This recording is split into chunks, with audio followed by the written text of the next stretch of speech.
زندگی اگر آسان ہوتی تو ہر انسان ہی کامیاب و کامران ٹھہرتا، لیکن زندگی کے نشیب و فراز سے گزرے بغیر کامیابی ملنا ناممکن ہے، کیونکہ جب تک آپ حالات کی بھٹی میں تپ کر کندن نہیں بنتے تب تک آپ کامیابی کے اصل مفہوم سے ناآشنا رہتے ہیں۔ گامزن میں آپ کو ایسی جرت مند اور کامیاب خواتین کی سچی کہانیاں سنائی جاتی ہیں جنہوں نے اپنی لگاتار محنت سے کامیابی کا چراغ روشن کیا۔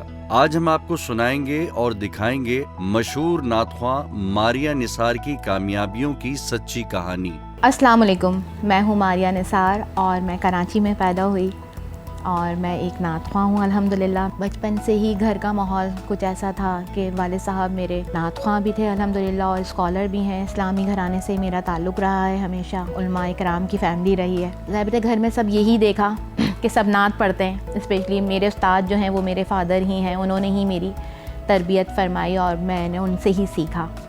تو 5 سال کی عمر سے میں نے کمپلیٹلی آغاز کر لیا تھا اپنی نعت خوانی کا۔ ماریہ جس گھر میں پیدا ہوئی وہاں پر نعت خوانی کرنا ایک معمول کی بات تھی۔ اس کے والد بھی نعت خواں تھے، اس لیے ماریہ کو بچپن سے ہی گھر میں نعت خوانی سے بھرپور ماحول ملا۔ اپنے والد کو خوبصورت انداز میں نعت خوانی کرتے دیکھ کر ماریہ کے اندر بھی بچپن سے ہی نعت خواں بننے کا شوق پیدا ہو گیا۔ اسکول میں جس طرح سے اسمبلی میں نعت پڑھی جاتی ہے اور پھر اس کے بعد نعت میلاد وغیرہ ہوتے ہیں، پھر بہت سارے کمپٹیشنس میں بھی حصہ لیتی رہی ماشاءاللہ سے۔ پھر اس طرح سے نعت کی دنیا کا آغاز ہو گیا۔ لیکن اسپیشلی میڈیا میں آنے کا جو دور تھا، جو اسٹارٹ ہوا میڈیا میں آنا، کیونکہ گھر سے مجھے بالکل بھی اجازت نہیں تھی، نہ بھائیوں کی طرف سے اور نہ ہی والد کی طرف سے، بالکل بھی نہیں اجازت تھی۔ لیکن میرا ایک ڈریم تھا، میرا خواب تھا بہت زیادہ کہ میں جب پڑھنا چاہتی ہوں تو میں اسکرین پہ پڑھوں نا۔ تو الحمدللہ شکر ہے اللہ رب العزت کا، بہت بہت شکر ہے اللہ تعالیٰ کا، اللہ تعالیٰ نے میری یہ خواہش کو پورا کیا۔ اور میری جب شادی ہوئی، جب میرے سسرال میں پتہ چلا، اسپیشلی میری ساس مجھ سے بہت خوش ہوتی تھیں، اللہ تعالیٰ ان کو جنت نصیب کرے۔ وہ بہت لونگ تھیں، بہت نائس لیڈی تھیں اور انہوں نے مجھے بہت سپورٹ کیا، مجھے بہت پیار دیا اور انہوں نے ہی میری حوصلہ افزائی کی کہ تم پڑھو اور ہم تمہارے ساتھ ہیں۔ میری پھر میڈیا کی جو فیلڈ کا آغاز ہے وہ میری شادی کے بعد ہوا اور میرے ہسبینڈ نے مجھے بہت سپورٹ کیا، جو ابھی تک کر رہے ہیں الحمدللہ، ابھی تک کر رہے ہیں۔ تو ابھی تک یہ ہے کہ ابھی تک جتنا بھی میں نے کامیابی حاصل کی ہے، اپنا میری زندگی کا جتنا بھی سفر ہے، اس میں سب سے زیادہ سپورٹ میرے سسرال کی ہے، میرے دیور، میری نند، میری ساس، میرے سسر اور میرے ہسبینڈ کی، اور پھر اس کے بعد میرے بچوں کی الحمدللہ سے۔ میری زندگی کا جو جتنا میرا فیوچر ہے، آگے جتنی میری کامیابیاں ہیں، ان سب لوگوں نے مجھے بہت سپورٹ کیا الحمدللہ۔ ماریہ کے والد صرف نعت خواں ہی نہیں بلکہ ایک اسلامک اسکالر بھی تھے۔ یہی وجہ تھی کہ گھر کے ماحول میں نماز روزے کی پابندی کے علاوہ اسلامی تعلیمات سے لگاؤ ایک فطری امر تھا۔ ماریہ نے جب اپنے والد سے نعت خوانی سیکھنے کی فرمائش کی تو ان کے والد نے فوراً اس کی فرمائش نہ صرف مان لی بلکہ اپنی پیاری بیٹی کو نعت خوانی سکھانا بھی شروع کر دی۔ میں نے بہت محنت کی ہے لیکن صرف انہی چیزوں کی وجہ سے میں پیچھے ہو جاتی تھی۔ لیکن مجھے نا اللہ کی ذات پر نا یقین بہت زیادہ تھا، اللہ کی ذات پہ مجھے بہت زیادہ یقین ہے، اور میں کہتی ہوں سب سے بہترین دوست بھی میرا وہی ہے۔ تو میں گئی، میں نے کیا، پروگرام کیا، اس کے بعد انہوں نے یہ کہا کہ اب ہم آپ کو ایسی جگہ پہ بھی انٹروڈیوس کروائیں گے، آپ ہوسٹ بھی کریں گے، آپ یہ بھی کریں گی، آپ وہ بھی کریں گی، اور پھر لیکن نہیں، آپ کو چیزیں ہوتی ہیں، ریکوائرمنٹس ہوتی ہیں ان کی، آپ سمجھ جائیں ان سب چیزوں کو۔ لیکن میں نے پھر ان کو ڈانٹا اور فون وغیرہ بند کر دیا تھا، بلاک کر دیا تھا۔ پھر انہوں نے مجھے بہت دوسرے نمبر سے ٹرائی کیا اور بہت پریشان بھی کیا، لیکن میں نے اب میری ساری چیزوں کو، میرا جتنا فیوچر تھا سب کچھ میں نے اللہ کی ذات پہ چھوڑ دیا تھا، یہ کہہ کے کہ اے رب العالمین، جب تو نے یہاں تک پہنچایا ہے تو تو آگے بھی کامیابیاں مجھے تو ہی دینے والا ہے، اور الحمدللہ میرا پورا فیوچر آپ سب کے سامنے ہی ہے۔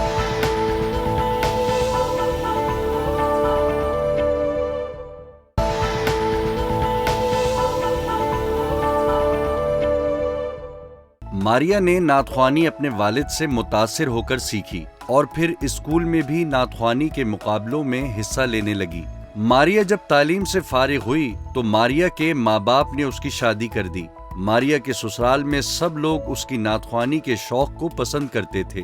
خاص طور پر اس کے شوہر نے کبھی اس کی حوصلہ شکنی نہیں کی اور اس کی ساس نے بھی ہمیشہ اس کا حوصلہ بڑھایا. میرے گھر میں تو ماشاءاللہ سبھی پڑھتے ہیں ماشاءاللہ سے، اور مجھ سے زیادہ اچھی پڑھتے ہیں، لیکن سب مجھے بہت پیار دیتے ہیں الحمدللہ. مجھے میرے گھر والوں نے بعد میں پیار تو خیر وہ تب بھی مجھے کرتے تھے، لیکن اجازت نہیں تھی. لیکن پیار ابھی بھی مجھے ماشاءاللہ سب نے مجھے بہت پیار دیا، اور ابھی بھی ماشاءاللہ بہت حوصلہ افزائی کرنے لگ گئے ہیں اور بڑی میرے ہمت دیتے ہیں. اسپیشلی میں کہنا چاہوں گی، میرا بہت اچھا بھائی ہے، میرا بیسٹ فرینڈ ہے ناصر، اور سڈنی میں ہوتا ہے، آسٹریلیا میں دور ہوتا ہے، لیکن اکثر اور بیشتر ہم لوگ ویڈیو کال پر، میں جتنی ٹرانسمیشن کر رہی ہوتی ہوں میں اس کا ذکر ضرور کرنا چاہوں گی، کیونکہ ناصر سے میری بہت زیادہ اچھی دوستی ہے اور میری بہت زیادہ سپورٹ بھی کرتا ہے. تو میں اپنی ہر چیز، ہر بات جو ہے اس سے ضرور شیئر کرتی ہوں. اکثر تو ایسا ہوتا ہے کہ میں لائیو جا رہی ہوتی ہوں، ویڈیو کال پہ میرے ساتھ ہی ہوتا ہے. تو مجھے سب سے زیادہ ناصر نے اور رضا نے بہت سپورٹ کیا. میرے یہ جو دونوں بھائی ہیں نا، یہ میرے بیسٹ فرینڈ بھی ہیں. تو میری سب سے زیادہ جو مدد جسے کہنا چاہیے، مجھے سپورٹ کرنا، مجھے لے کے جانا، لے کے آنا. اور ایک اکیڈمی تھی، وہاں میں سکھاتی تھی بفر زون کے اندر. تو مجھے میرا بھائی رضا جو تھا وہی لے کے جاتا تھا، اور اس نے ہی مجھے سب سے زیادہ سپورٹ بھی کیا. پھر رات میں محفلز ہوتی تھیں شادی سے پہلے، تو وہی رضا ہی مجھے لے کے جاتے تھے. ماریا اگرچہ نعت خوانی میں اپنا مقام بنا چکی تھی، لیکن وہ میڈیا کے ذریعے اپنے اس فن کو دنیا تک پہنچانا چاہتی تھی. شادی سے پہلے ماریا کو گھر والوں کی جانب سے میڈیا میں آنے کی اجازت نہیں ملی تھی، لیکن جب اس کے شوہر اور اس کی ساس کی جانب سے اسے میڈیا پر آنے کی اجازت ملی تو ماریا کی خوشی کا کوئی ٹھکانہ نہ رہا. اب جب کامیابی مل جاتی ہے تو سبھی خوش ہو رہے ہوتے ہیں، اور سبھی بتا رہے ہوتے ہیں کہ جی میری سسٹر اس چینل پہ ہیں، اس چینل پہ ہیں، یہ ٹرانسمیشن کر رہی ہوتی ہیں وہ، اور بڑی نعت خواں ہیں، اور یہ سب چیزیں. جب کامیابی مل جاتی ہے نا تو تب سبھی خوش ہو رہے ہوتے ہیں. اسپیشلی میرے جو جتنے بھی ریلیٹیو ہیں وہ سب کامیابی ملنے کے بعد ہی سب خوش ہو رہے ہوتے ہیں، خوش ہو کے بتا رہے ہوتے ہیں. لیکن جب ہم لوگ سفر میں ہوتے ہیں تو ہمارا سپورٹ، جس نے ہمارا ساتھ دیا ہوا ہوتا ہے نا، جو ہمارا ساتھ دیتا ہے، جو ہماری حوصلہ افزائی کرتا ہے، تو میں کہتی ہوں بہترین لوگ وہی ہوتے ہیں. کامیاب ہونے کے بعد جو لوگ آتے ہیں تو خوشی بھی ہوتی ہے اور کبھی کبھی بہت دکھ بھی ہوتا ہے. تو بس میں اسپیشلی یہی کہتی ہوں کہ یہ میری ساس کی اور میری ماں کی بہت ساری دعائیں ہیں. میری ماں کا بھی بہت خواب تھا اور بہت خواہش تھی کہ میری جو خواہش ہے وہ پوری ہو جائے. تو الحمدللہ اللہ تعالیٰ نے عزتوں کے ساتھ مجھے اس خواہش سے نواز دیا ہے. ماریا نے اب میڈیا کی دنیا میں قدم رکھ دیا تھا. وہ مختلف ٹی وی چینلز اور ڈیجیٹل میڈیا پر اپنی نعت خوانی کے ذریعے اپنا نام بنانے میں کامیاب ہو گئی. اس کی لگن اور عزم رنگ لے آیا تھا. اس کے پیشن نے نئی حقیقت کا روپ ڈھال لیا تھا. الحمدللہ بہت عزت کے ساتھ بلایا گیا ہر چینل پہ، اور بالکل اچھے سے مجھے پڑھایا بھی گیا. یہ تو میرا نصیب تھا، شاید میری لک تھی. مجھے بہت رسپیکٹ ملی ہر چینل پہ، چاہے وہ چھوٹا چینل ہو چاہے بڑا چینل ہو، سب نے مجھے بہت عزت سے نوازا. اور میں اسپیشلی یہ کہتی ہوں کہ اس فیلڈ کے اندر اگر برے لوگ ہیں تو میں کہتی ہوں بہت زیادہ اچھے لوگ بھی ہیں آپ جیسے. تو بہت اچھی فیلڈ ہے، ایسی بات نہیں ہے. بات ساری یہ کہ آپ خود اسٹرانگ ہو، خود اچھے ہو، اللہ تعالیٰ آپ کو کامیابی خود بخود دیتا ہے. ماریا نے اب سماجی سرگرمیوں میں بھی حصہ لینا شروع کر دیا تھا. وہ مختلف فلاحی تنظیموں کے ساتھ مل کر مستحق لوگوں کی مدد کرنے لگی تاکہ وہ لوگ اپنے مشکل وقت سے باہر نکل سکیں اور حالات کا مقابلہ کرتے ہوئے اپنی زندگی کو بہتری کی جانب گامزن کر سکیں.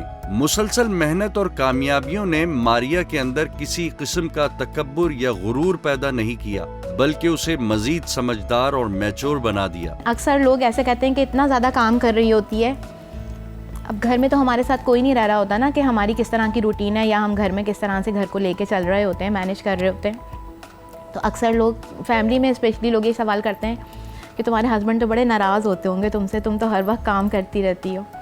تو ایسا کچھ بھی نہیں ہوتا. جب کوئی کام کرتا ہے تو سب مل کے ہی گھر میں کام کر رہے ہوتے ہیں، اور ان کے سارے کام میں ہی کرتی ہوں، اور سب کام ان کے کمپلیٹ ہو رہے ہوتے ہیں، اور میں اپنا بھی کام کر رہی ہوں. تو اکثر لوگ مجھ سے یہ سوال کرتے ہیں کہ تمہارا تو گھر بڑا ڈسٹرب رہتا ہوگا اور تمہارے ہسبینڈ بڑے ناراض رہتے ہوں گے تم سے. اس طرح کے سوال بہت زیادہ لوگ، جو خواتین کی اسپیشلی یہ سوچ ہوتی ہے کہ بڑا گھر کا ماحول تمہارا ڈسٹرب ہوتا ہوگا، یہ والے سوال لوگ تو مجھ سے بہت سارے سوال کرتے ہیں کہ آپ آٹا بھی گوندتی ہیں یا نہیں، آپ روٹی بھی بناتی ہیں یا نہیں، آپ کھانا بھی بناتی ہیں. تو ہماری زندگی بالکل نارمل ہوتی ہے، جیسے آپ لوگ ہوتے ہیں ویسے ہی ہم بھی ہوتے ہیں، گھر میں بھی ہم سارے کام کر رہے ہوتے ہیں. اور باہر جو ہماری کام ہیں وہ بھی چل رہے ہوتے ہیں.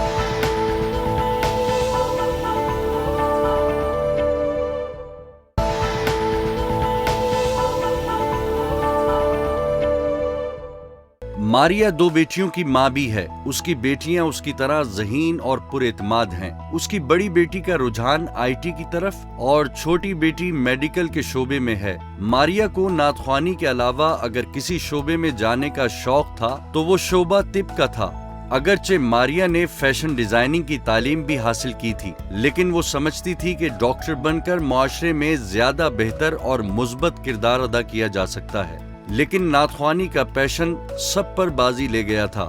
ماریا نے نعت خوانی کے شعبے میں اپنا ایک الگ مقام بنا لیا ہے. اکیڈمی میں ایک میلاد ارینج ہوا تھا ماشاءاللہ سے، تو وہاں پر میری ایک ریلیٹیو تھی، انہوں نے مجھے پڑھنے کے لیے بلایا تھا. تو جب میں پڑھنے کے لیے گئی تو اکیڈمی کی جتنی بھی خواتین تھیں انہوں نے یہ ڈیسائیڈ کیا کہ ماریا کیا ہی اچھا ہو کہ آپ ہمارے یہاں ہفتے میں 1 بار یا 2 بار آ کر سکھا دیا کریں. تو اس طرح سے پھر میرا وہاں پہ جانا شروع ہوا. تو پھر میں سکھا دیا کرتی تھی ہفتے میں 2 دفعہ جا کے. وہاں پر کافی ساری بچیاں بھی تھیں، کچھ خواتین بھی تھیں جو شوق رکھتی تھیں. دیکھیں سیکھنے کی تو کوئی عمر نہیں ہوتی ہے، آپ کا اگر شوق ہے تو آپ کسی بھی عمر میں جا کے سیکھ سکتے ہیں. لیکن میں یہ سمجھتی ہوں ابھی میں بھی خود پرفیکٹ نہیں ہوں اور مجھے بھی اور سیکھنا چاہیے اور میں بھی اور سیکھنا چاہتی ہوں. لیکن یہ کہ جتنا بھی علم میرے پاس ہے وہ میں چاہتی ہوں کہ میں دوسروں تک پہنچا سکوں. ماریا اب ایک پروگرام ہوسٹ کرنا چاہتی ہے. اس کا ارادہ مستقبل میں بطور ٹی وی میزبان کیریئر کو آگے بڑھانے کا ہے اور ماریا یقیناً ایسا کر لے گی. اس نے کامیابی کی کئی منازل طے کی ہیں. میڈیا کی دنیا میں کافی وقت گزار لیا ہے. ماریا کی یہ رائے ہے کہ ہر شعبے میں اچھے یا برے لوگ ہوتے ہیں، لیکن لوگ صرف میڈیا میں ہی برائیاں ڈھونڈنے کی کوشش کرتے ہیں، جو حقیقت سے بالکل انحراف کرنے کے مترادف ہے. ماریا خواتین کی مالی خود مختاری کے حق میں ہے. ماریا کے خیال میں خواتین کو بھی مردوں کی طرح اپنے خواب پورے کرنے کا حق ہے. میں خواتین کو یہی کہنا چاہتی ہوں کہ خود مختار بنیں، اپنے جو صلاحیتیں ہیں ان کو اجاگر کریں. اور لوگ تو باتیں کرتے ہیں، روکتے ہیں، ٹوکتے ہیں، لیکن اللہ تعالیٰ نے آپ کو ایک بہت خوبصورت علم دیا ہوا ہے، ٹھیک ہے نا، ایک طاقت دی ہوئی ہے. آپ اس کو اللہ کے خوبصورت تحفے کو ضائع نہ کریں، بلکہ اس پہ آپ کام کریں. اپنی جو آپ کی محنت ہے، آپ گھر میں بیٹھ کے کام کرنا چاہتی ہیں، آپ گھر میں بھی بیٹھ کے کام کر سکتی ہیں. بہت ساری چیزیں آ گئی ہیں الحمدللہ، آن لائن بہت سارے کام ہیں. آپ گھر میں بیٹھ کے اپنا سارا بزنس بھی کر سکتے ہیں. پر آپ کریں کچھ نہ کچھ. میں کہتی ہوں کہ ہر خواتین کو کام کرنا چاہیے، ہر خاتون کو اپنے گھر میں کام کرنا چاہیے. گھر کے کام، ہاؤس وائف سب کچھ ٹھیک ہے ایک طرف، لیکن کام ہر خواتین کو کرنا چاہیے. اور ماشاءاللہ میں دیکھ رہی ہوں ہمارے معاشرے میں یہ چیز بہت عام ہو گئی ہے کہ اب ہر خاتون جو ہیں وہ کچھ نہ کچھ کر رہی ہیں. ایون کہ وہ 60+ ہوں یا 70+ ہوں، وہ بھی کچھ نہ کچھ کر رہی ہوتی ہیں الحمدللہ. تو آپ جب کام کرتے ہو تو آپ بڑے ایکٹیو رہتے ہو، تو آپ بیمار بھی کم ہوتے ہو. ماریا نثار کی کہانی ان تمام پاکستانی خواتین کے لیے مشعل راہ ہے جو زندگی میں خواب تو دیکھتی ہیں، لیکن وہ یہ سوچ کر گھر بیٹھ جاتی ہیں کہ ہر شعبے میں مردوں کی اجارہ داری ہے. یہی سوچ کر وہ اپنے کیریئر آگے بڑھانے کی کوشش بھی نہیں کرتی. ماریا نثار بھی اسی معاشرے سے تعلق رکھتی ہے اور ایسی دیگر خواتین جن کی کہانیاں ہم آپ کو گامزن میں دکھا چکے ہیں، ان کا تعلق بھی اسی معاشرے سے ہے. ان تمام خواتین نے اسی معاشرے میں اپنا مقام بنایا اور اپنے خواب پورے کیے. تو پھر آپ اپنے خواب پورے کیوں نہیں کر سکتی؟ یہ سوال اپنے آپ سے ضرور پوچھئے گا.